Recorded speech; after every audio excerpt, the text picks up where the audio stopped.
Pilu, driver ojol disabilitas di Lampung dibegal oleh penumpangnya hingga kaki palsunya copot.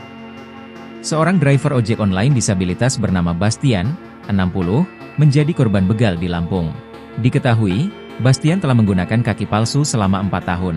Adapun, Bastian dibegal oleh penumpangnya sendiri.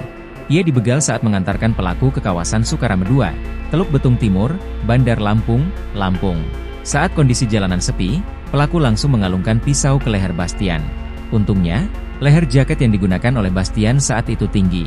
Alhasil pisau tersebut hanya mengenai kulit Bastian. Bastian sempat melakukan perlawanan. Lantas, kaki palsu Bastian copot karena ketindihan pelaku. Dalam situasi yang sulit itu, Bastian tidak bisa melanjutkan perlawanan setelah kaki palsunya terlepas, dan hanya terbaring pasrah dengan pakaian penuh kotoran lumpur. Hingga pada akhirnya pelaku gagal menggondol motor milik Bastian.